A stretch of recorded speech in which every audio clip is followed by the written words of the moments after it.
This is a really good looking true blue Mustang Bullitt. It's actually a lot like mine. It looks very similar to mine. And the owner, Sean, decided he wanted to save and rescue this car. It was actually sitting with a locked up engine. And so he wanted to do that. He said the stories about my Bullitt were inspiring and that he wanted to save this car and put it back on the road. And I'm very happy that he did so because it is a really good looking car, really cool car.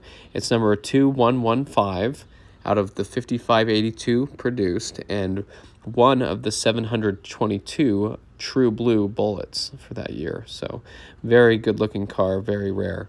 And so speaking of the numbers on this car as far as rarity and breakdown go, out of the 5582 Bullets produced, 722 of them were true blue, and of those 722, 668 had the Mach audio system, which was the only option you could choose for a Bullitt Mustang, besides color and spec if it was an export car. But basically out of the 722 Bullets produced, 668 of those, the true blue cars, had the Mach audio system, and this car is one of them. So this is a really cool car. It even has the SVE wheels on it like mine. I have the same rear SVE Bullitt wheels. They look great on this car. So when he bought the car, the engine was locked up. It was really messed up, and you can see the original Bullitt intake manifold and everything in there. When he started to take it down, he could see some markings for date codes on the engine, which I haven't seen anything like that on mine, so it's kind of cool what the factory did sometimes. But here's some of the carnage from inside. It actually looks like the rod caps came apart. It looks like the bottom end actually scattered. So pretty awful mess here. This is inside the oil pan with some oil, maybe even some coolant in there, but definitely a mess. And you can see here in this next picture that the timing chain tensioners had some wear on them, and that's common on the 4.6 Mustangs. You get any 4.6 actually has kind of that sideways grind on the tensioners and stuff from the timing chains getting worn out and stuff. So it just was really dirty, worn out, destroyed, needed to be replaced. And so he decided he wanted to make this into a really nice car, so he actually got the bottom short block, bottom end of a Mach 1 Mustang, and he even got some MHS cams and some long tube headers, and he started building the engine. He went through the transmission as well. Some of the synchros were bad. He replaced all the seals while he was in there and some of the shift fork pads, and so got the transmission all back together. And so that's great that he was able to take a Bullitt that needed engine and transmission help and put it back on the road, because that's a lot of work and money, and a lot of people will part the car out or get rid of it when only one of those things is wrong.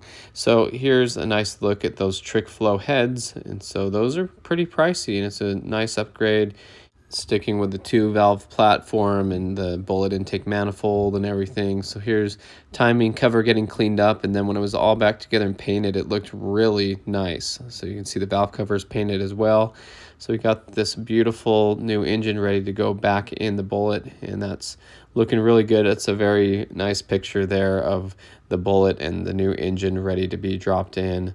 And so he started getting the engine in there, and you can see how good it looks at this point. Just need to put the intake manifold back on. He had put the engine, transmission, and headers all in together. And here's the engine all back together, looking really good. So here's a little sound clip.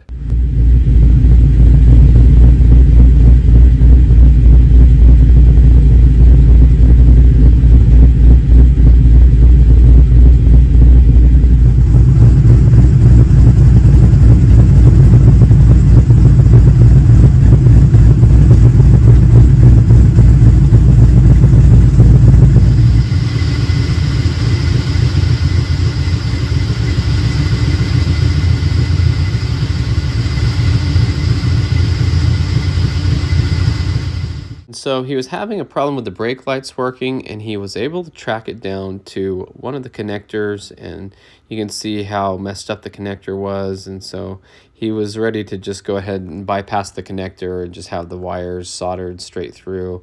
And so now he had working brake lights, which is a real great thing. So now the car is looking and working perfectly. So he also did a couple little changes. The battery cable needed some help, you know, little things like that you come across with any car that's getting old.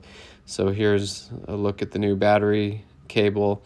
And the seats in the car looked pretty good already. There was a little bolster wear here on the driver's side, and that's very common on these cars. A lot of them are torn up. Mine looks even worse than that, and he made it look really good now. So this car is back together, and it's running nicely, and he wants to have a nice daily driver, something to enjoy. So this was really, really cool, and I'm so glad he chose to invest the money and the time and effort to put this car back on the road, because that's obviously something that a lot of people don't have the money or don't want to spend the money fixing something up. They'd rather just buy it, or if it's, you know, something that's broken that they don't have the money a lot of times to fix it, so they'll part it out or sell it the way it was and get rid of it. So great for him to buy this car the way it was and totally go through it and make it into something really nice. And this is an awesome car. I'm so happy to see it like this. So thanks for watching. I hope you enjoyed this video.